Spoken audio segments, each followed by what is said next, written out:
안녕하십니까, 박명도입니다.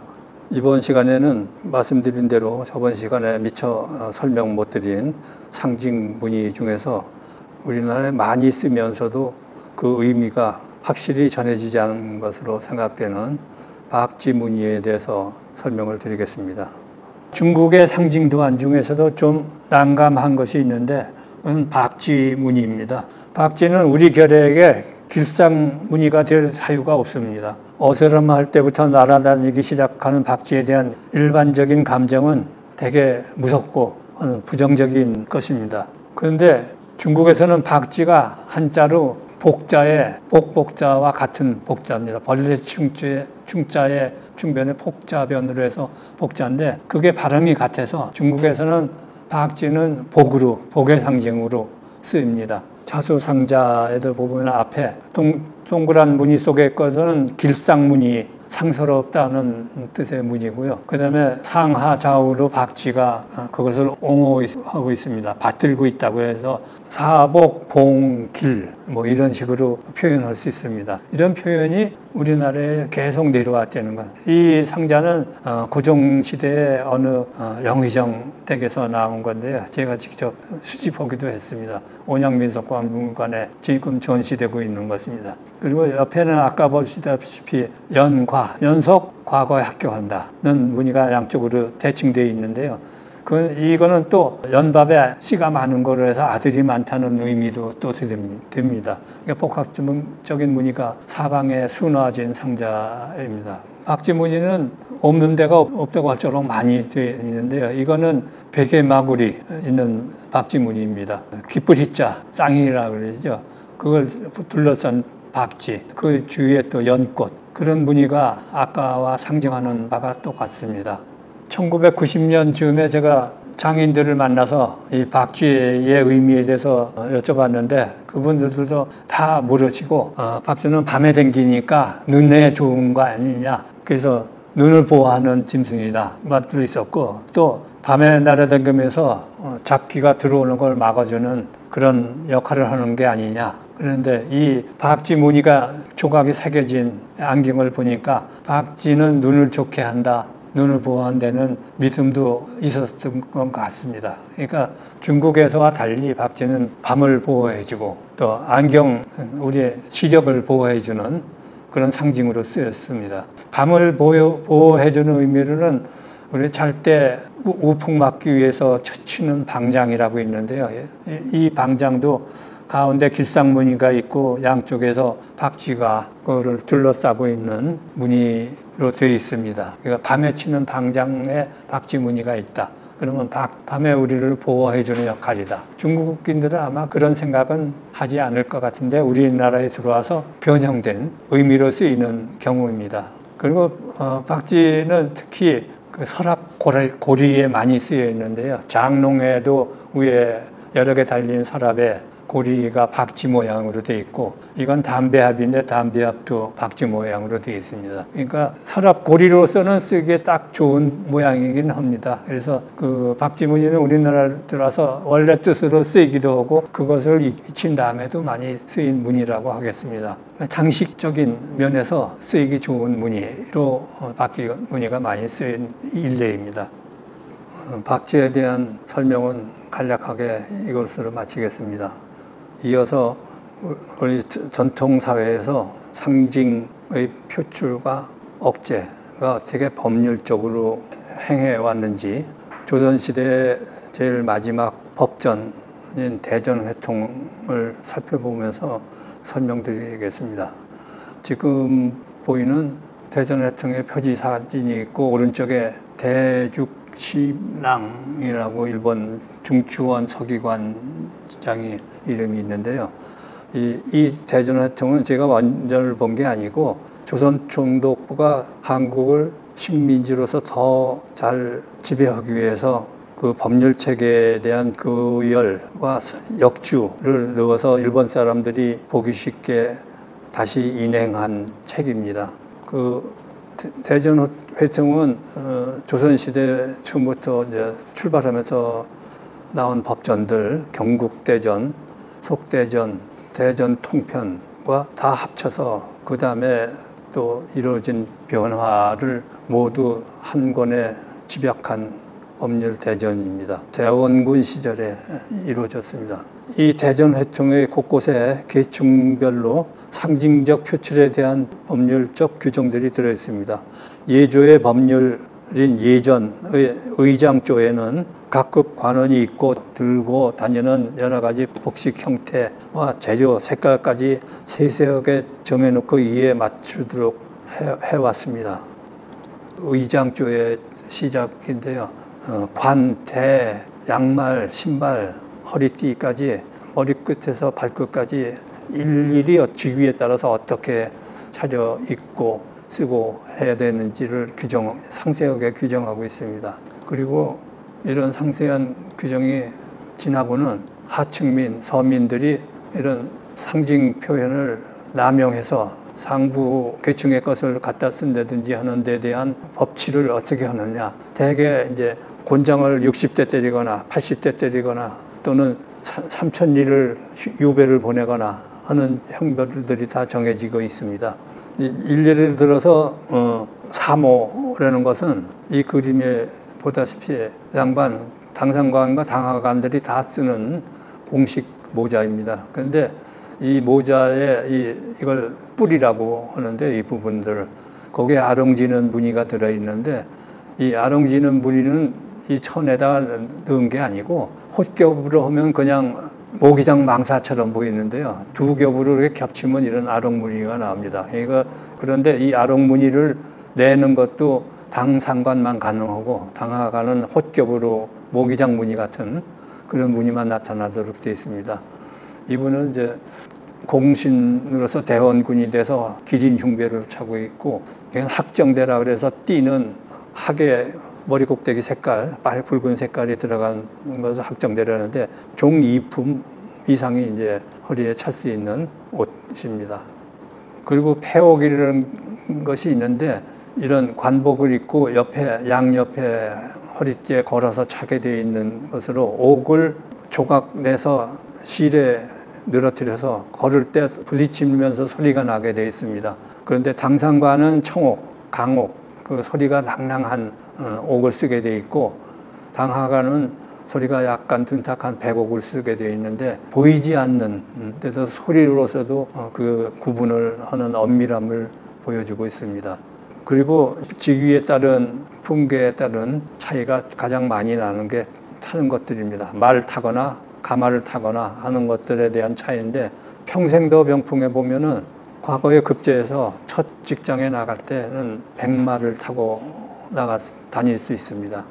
그리고 정삼품 당상관이 되면은 이런 남여라고 하는데요. 푹신한 호랑이 가죽이나 그런 곰의 가죽이나 털가죽 방석을 안고 발은 여기다 놓고 양쪽에서 두 사람이 메고 다니는 가마입니다. 이거 남여를 타게 됩니다. 그 다음에는 주인공이 평안감사가 된 그림인데 평안감사가 평양에서 밖으로 나가서 순찰을 놓을 때는 이 가교라 그래서 이건 말 두 마리가 끌면 쌍가교라고 하는데요. 그래서 앞에 군악대들이 풍악을 울리고 앞에서 사람들을 비켜라 하면 사람들까지 있는 정도로 아주 위험이 높은 행렬을 이루어 다닙니다.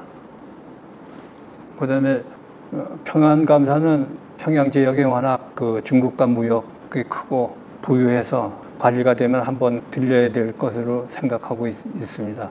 그렇게 위험이 있는 좋은 자리였던 것입니다.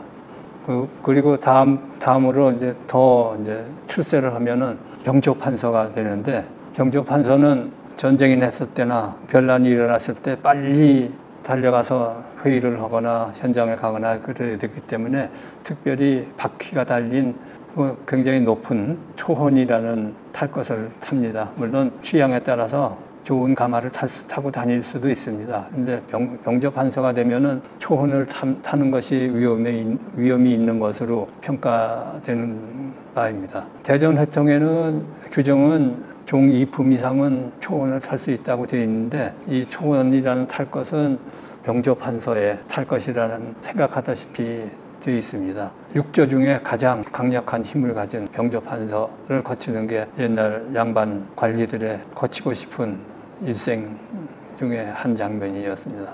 그리고 관직에서 최고 위에 오르는 삼정승, 우의정, 좌의정, 영의정까지 올라가는 정승들은 평교자라 그래서 4명 내지 6명도 메고 하는데 굉장히 땅에 접근하게 얕게 맵니다. 그리고 노인들이 타기에 편안하게 하고 걷는 것도 천천히 걷고, 이 그림에서 보이다시피 횃불을 크게 들은 앞잡이가 앞에서 인도를 하고 여러 사람이 또 그걸 따르고, 그 뒤에 초롱을 든 관리가 또 있고, 그 뒤에 또 한 무리가 배종을 해서 따라서 다니는 모습을 보입니다. 영의정이나 이런 삼정승들은 특히 파천 잎으로, 넓은 파천 잎으로 햇볕을 가려주는 그런 풍경을 보여주고 있습니다.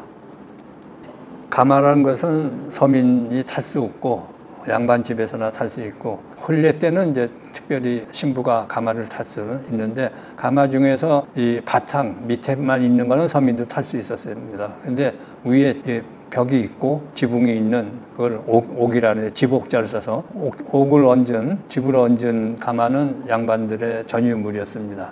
그래서 여기에 장식된 각가지 상서로운 무늬들, 양반들의 소원과 기원을 표출하고 있습니다. 앞면에 보시면은 중국의 하도 낙서라고 해서 신농 시대에 낙수에서 거북이 등의 무늬를 이루고 나온 그림인데, 이것이 주역과 팔괘의 원형을 이루었다고 합니다. 세상이 돌아가는 원만한 형태를 표시하고 있습니다. 하도는 황하에서 용마가 물고 나온 그림입니다. 이건 천하를 어떻게 다룰 것인가 하는 주나라 초기에 용마가 나왔다고 합니다. 전설적인 두 무늬를 양반의 그 기세에 맞게 치장했습니다. 그리고 이 아래 위에는 장수하는 표현하는 무늬들과 상서로운 태극 무늬, 그런 것으로 장식을 했고요.